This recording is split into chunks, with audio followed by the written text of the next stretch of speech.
Romanos capítulo 10, versículo 17. Maravilha, Deus. Glória a Jesus. Glória a Deus, glória a Deus. Os irmãos encontraram, amém? Amém. Diz assim: de sorte que a fé é pelo ouvir, e o ouvir pela palavra de Deus. Amém? Os irmãos podem se assentar. Eu quero ler aqui na versão King James também, esse mesmo versículo, que segundo alguns estudiosos da palavra, a versão King James é uma das melhores versões disponíveis na língua portuguesa, pois é a que mais se aproxima dos originais, segundo muitos estudiosos da palavra. A King James traduziu esse versículo da seguinte forma, e os irmãos também deixem aí a Bíblia aberta aí no texto que nós lemos, para nós estudarmos junto.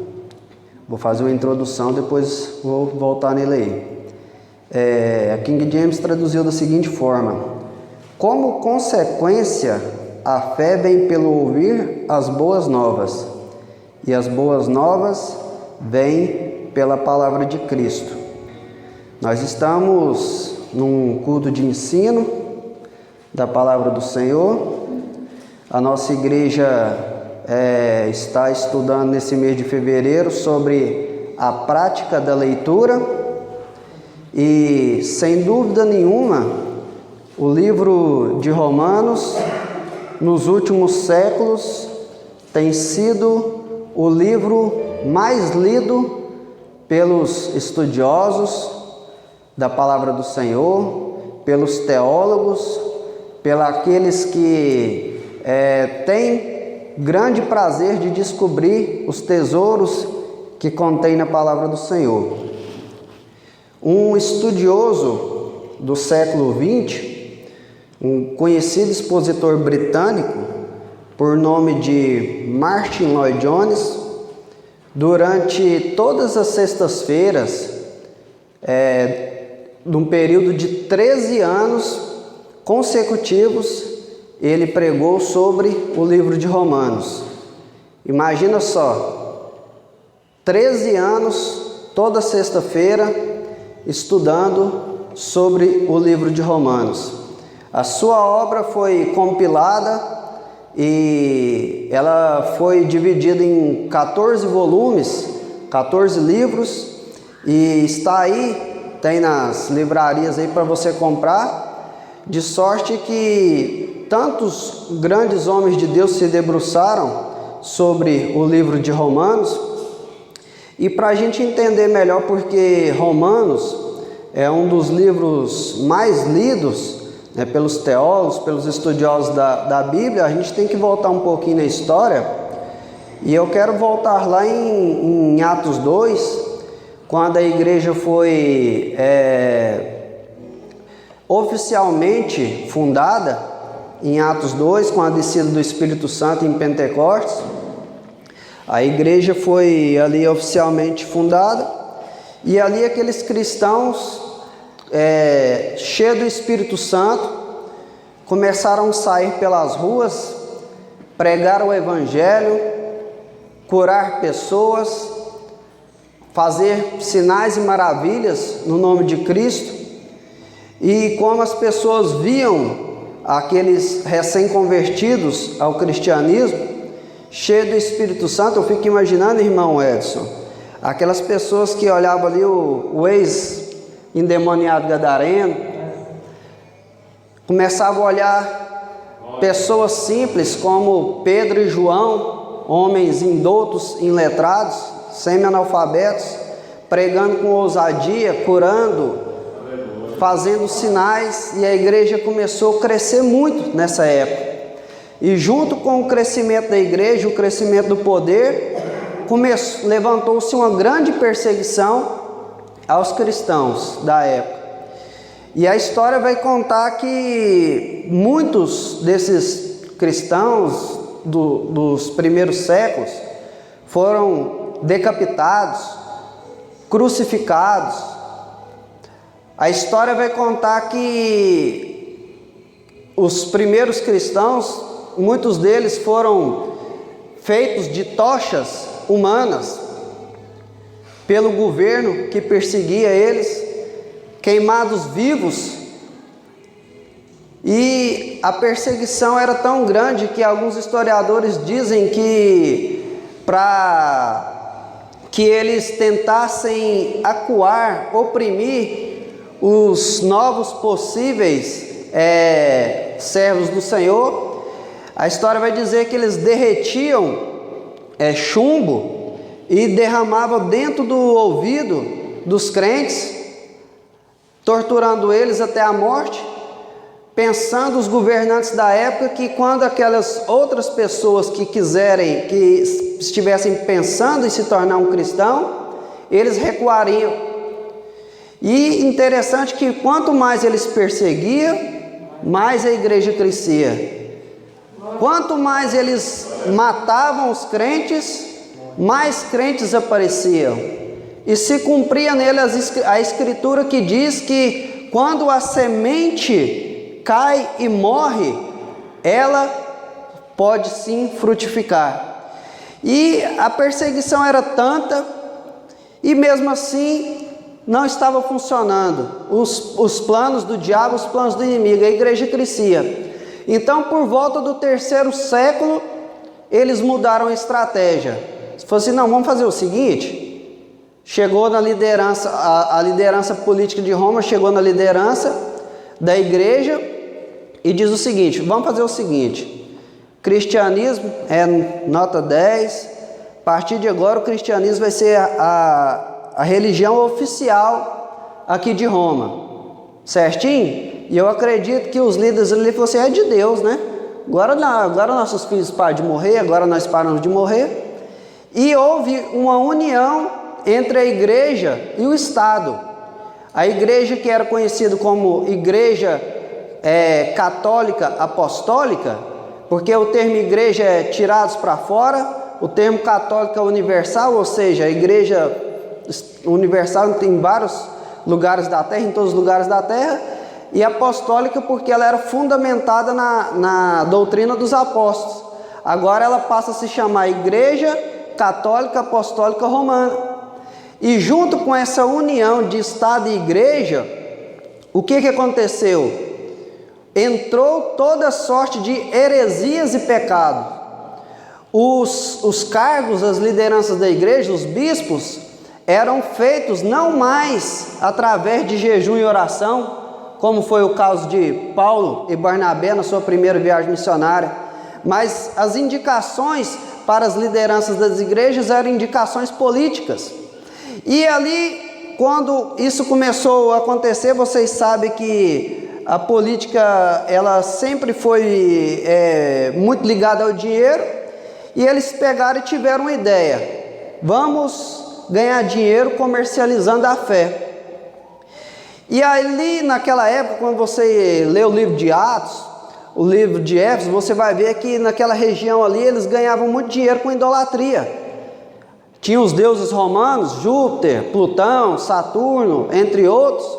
E aí o que eles tiveram a ideia? Vamos fazer o seguinte: em vez da gente vender o ídolo da deusa Diana, que era simbolizado por uma mulher cheia de seios, que era a deusa da fertilidade, a gente vai fazer o seguinte: vamos vender a imagem do apóstolo Pedro.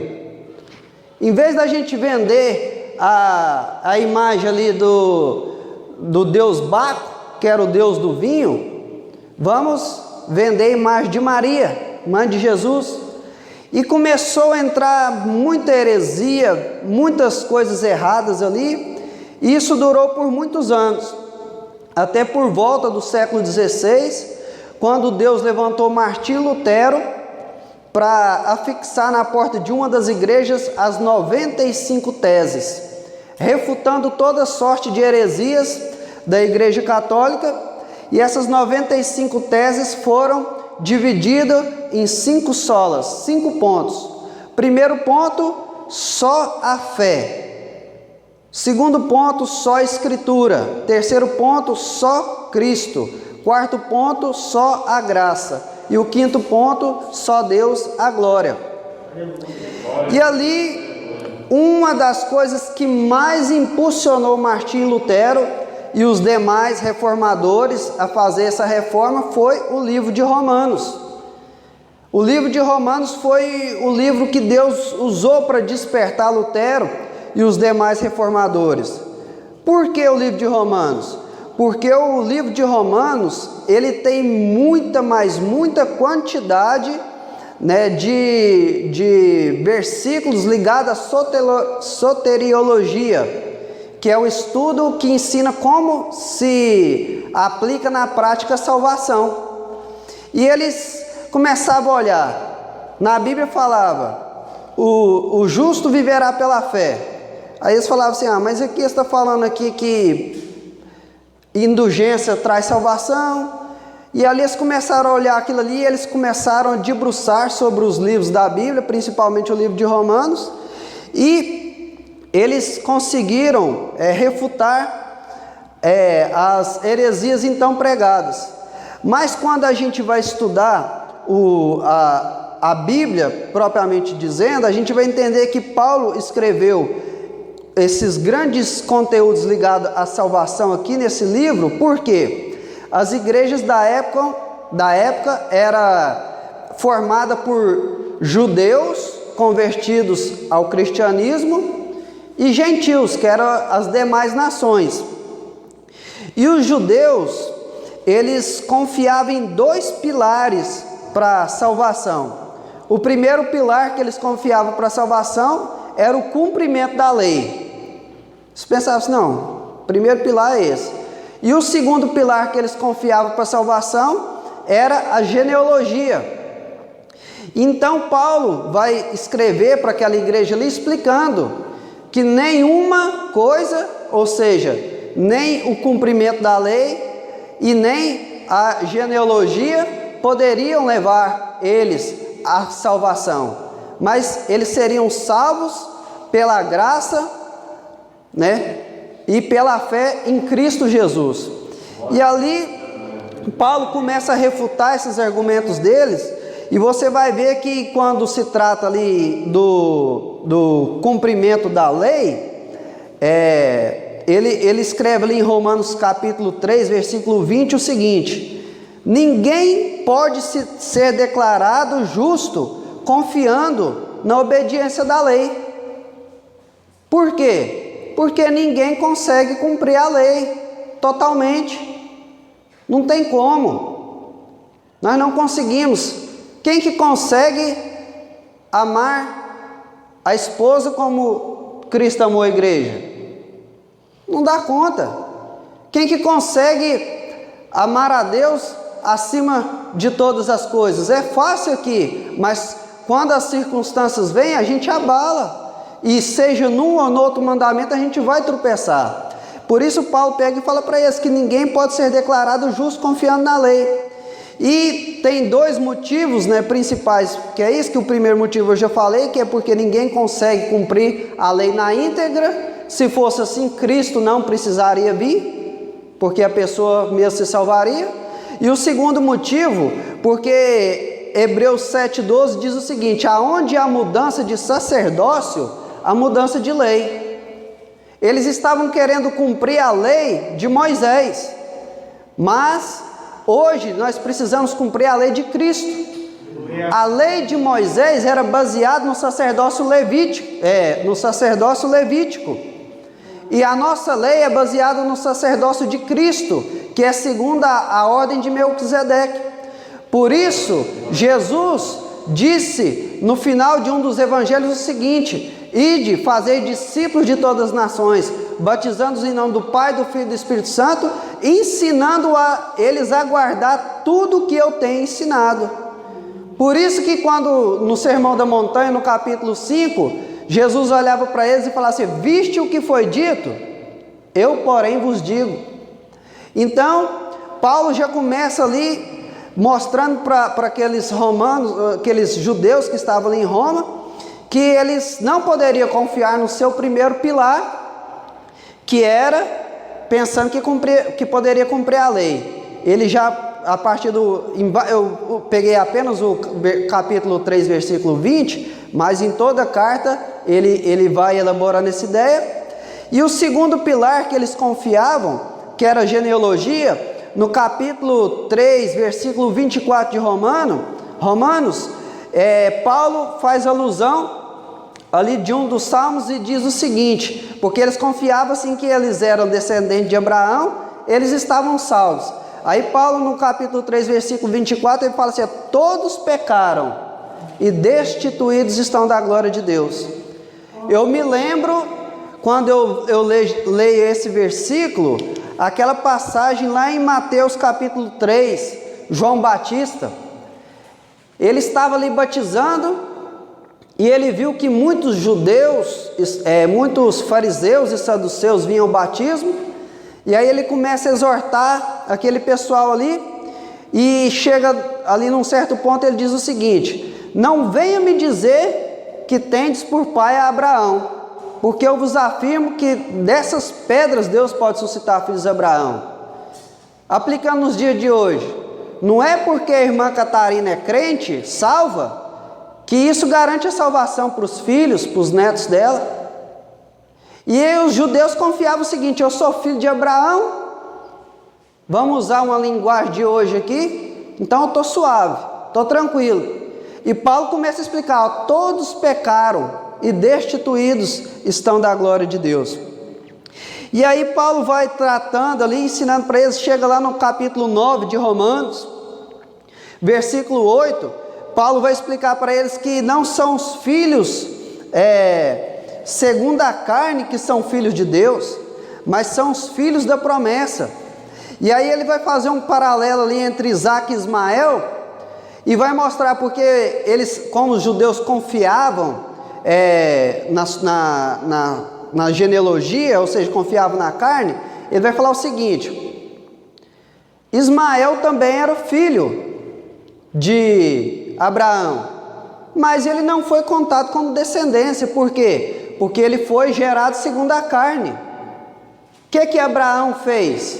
Conversou com a esposa e falou assim, nós temos uma promessa. Qual que é a promessa?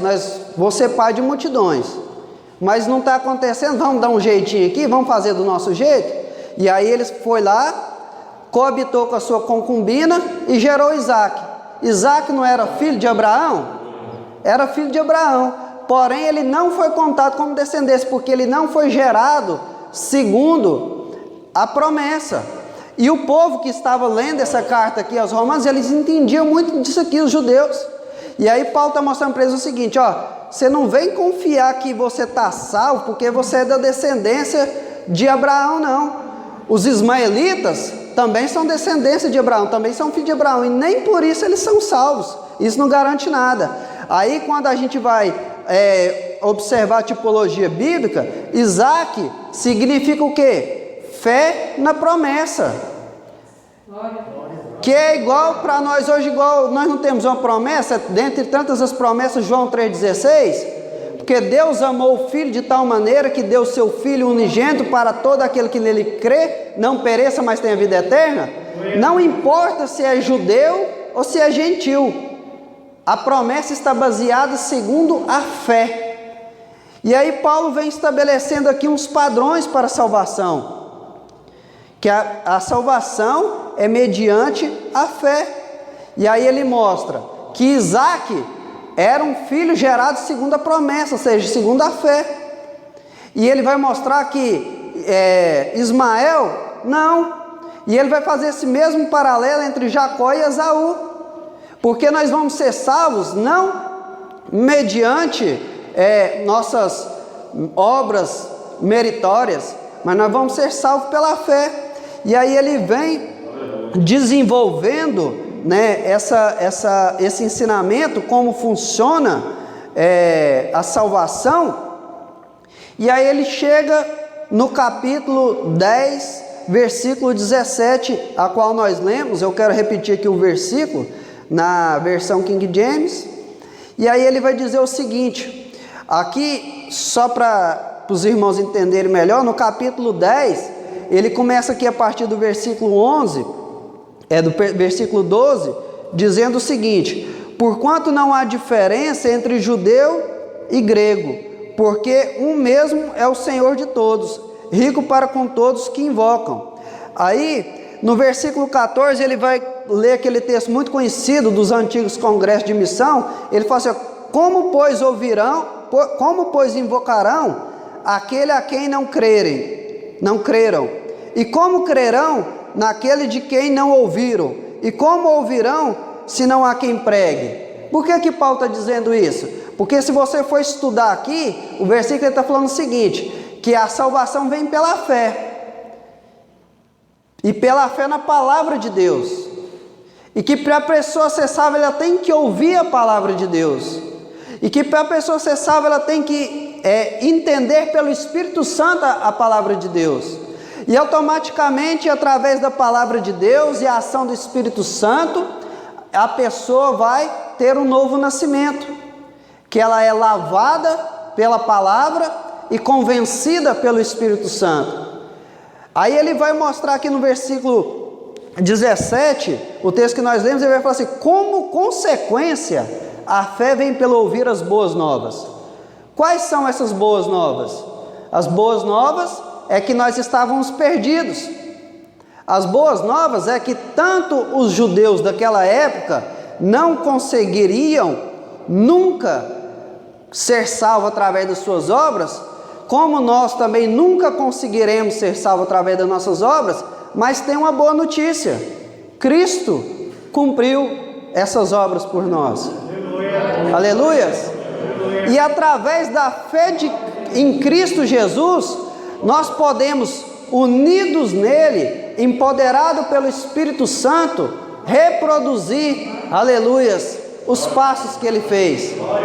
Não é assim que Jesus falou? Aquele que crê em mim, obras maiores fará? Então, irmãos, a graça, ela não é simplesmente a graça não é simplesmente para perdoar pecados. Ela serve para isso? Serve para isso. Mas a graça também, ela nos empodera para viver uma vida em santidade. Aleluias! E aí, ele vai traçando aqui todo esse ensinamento, como funciona a salvação. E aí ele diz, né, na parte B do versículo, na parte A ele fala: como consequência a fé vem pelo ouvir as boas novas, e as boas novas vêm pela palavra de Cristo. Aleluias! Agora, no tema que nós estamos lendo, né, disciplina não é disciplina na oração, é prática da leitura. O tema nosso. Agora nós entendemos aqui o seguinte: a salvação, ela não vem através de obras da lei, a salvação não vem através de méritos das obras, a salvação não vem através de genealogia, ou seja, se meu pai é salvo, não garante a minha salvação, e se eu sou salvo, não garante a salvação do meu filho. Cada um tem que crer. E aí ele pega e vem dizendo o seguinte, que a salvação é pela fé. E essa fé vem pelo ouvir a palavra de Deus, as boas novas de Cristo. Agora, como nós, sendo salvos, podemos negligenciar a leitura da palavra? Como nós, sendo salvos, podemos deixar de estar diariamente lendo e ouvindo a palavra de Deus? Essas são as perguntas que o Espírito Santo deixa aqui para nós essa noite. Como nós, sendo salvos, dizendo que somos salvos pela fé em Cristo Jesus, falamos que amamos a Deus, se nós não amamos a palavra do Senhor? É impossível, irmãos. Se nós amamos a Deus, certamente nós amamos as Escrituras.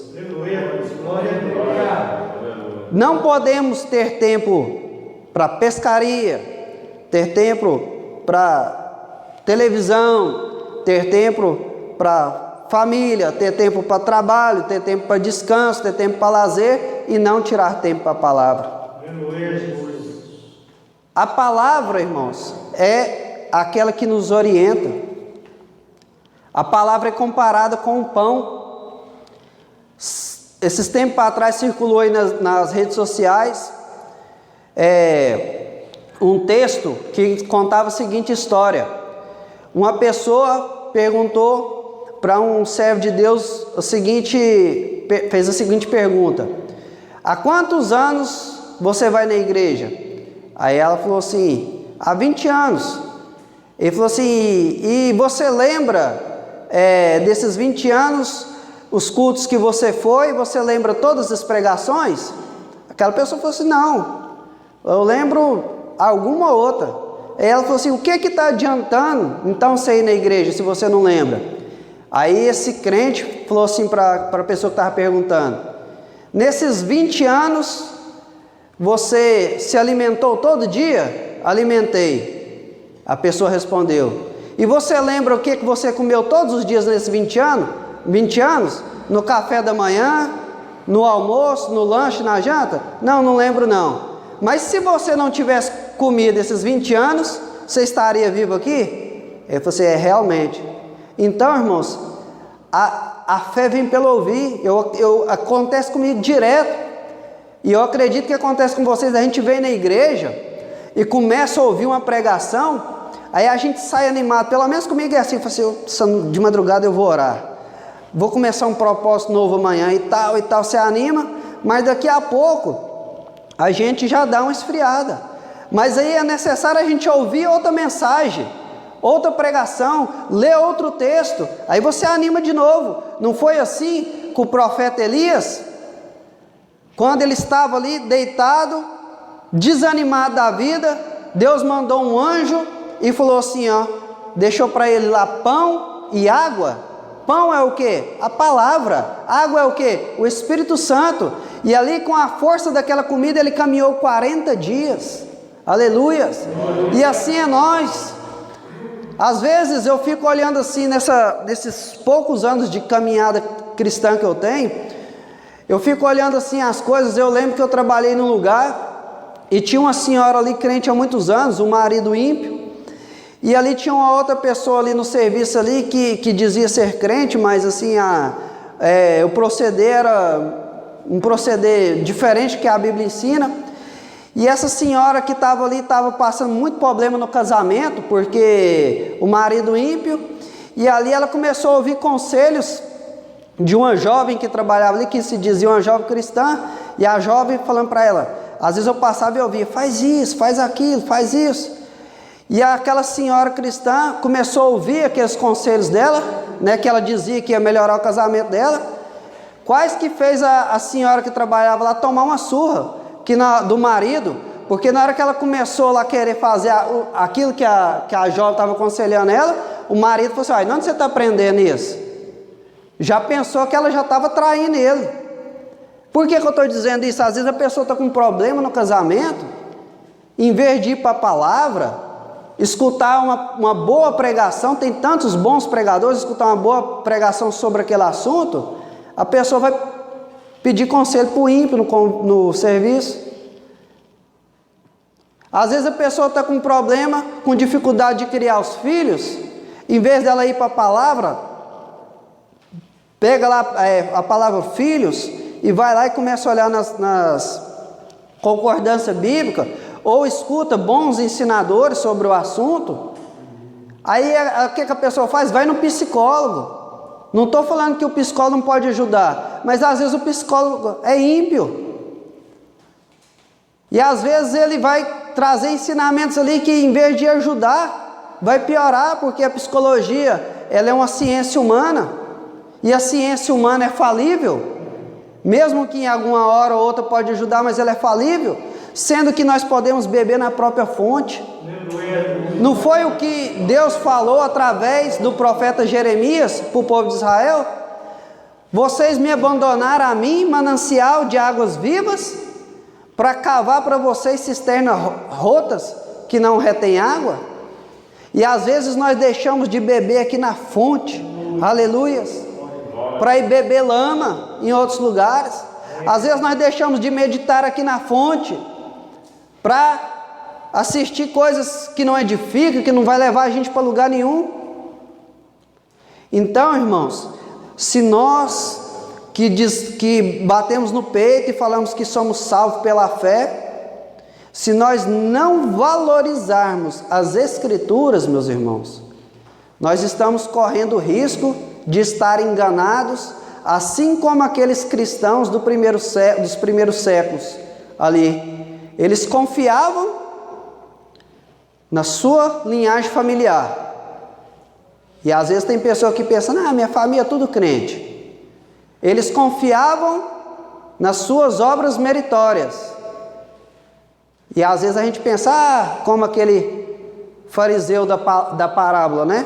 Sou dizimista, sou jejum, faço minhas orações, mas se nós negligenciarmos a leitura da palavra, se nós negligenciarmos, aleluias, esse livro tão lindo, aleluias, que nós temos acesso hoje, nós corremos um grande risco de estar enganados, porque nós conversávamos no curso de teologia, esses dias para trás,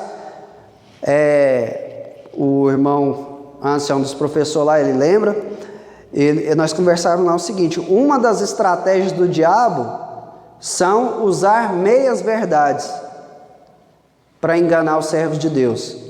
Ele fez isso com Eva, usou meias verdades para enganar Eva. Você lembra lá? O que ele falou para Eva? Não disse Deus, de todas as árvores do jardim comereis? Deus falou isso, mas ele não continuou, não falou completamente o que Deus tinha falado. Aí ela falou, disse, mas da árvore do bem e do mal, dessa não comereis. Ele usou uma meia verdade para começar a iludir Eva. Ele é tão descarado que ele quis fazer a mesma coisa com Jesus. Pula daqui do pináculo, está escrito, citou o Salmo 91, não é isso, irmão Edson? Tá vendo? Por isso que é bom ter um obreiro assim na retaguarda firme, 91:11. Pula-te daqui, porque está escrito, aos teus anjos dará ordem a seu respeito. Usou o quê? Usou uma meia verdade, um texto fora do contexto. E hoje, irmãos, o que mais tem com esses pregadores coach são textos fora do contexto. Os pregadores hoje estão usando muitos textos fora do contexto. E se nós não aprofundarmos nas Escrituras, nós somos presas fáceis. Hoje, tem pregador ensinando a mulher mandar no marido aí na internet. Você vai ver aí. Em forma de brincadeira, mas está ensinando. Tem pregador ensinando aí que nós somos o ponto fraco de Deus. Pensa, irmão. Um Deus todo-poderoso tem ponto fraco? Quem tem ponto fraco é o Satanás. Aleluias! Nós que somos pecadores, Deus não tem ponto fraco não. Aleluia. E como que a gente vai refutar isso aí? Mergulhando na palavra do Senhor. Aleluia. Não negligenciando o tempo de leitura. Pedindo a proteção do Espírito Santo, a revelação de Deus, porque também não adianta nada nós lermos se o Espírito Santo não revelar. Por isso nós temos que estar sempre orando, aleluia, lendo e meditando a palavra. Glórias a Deus.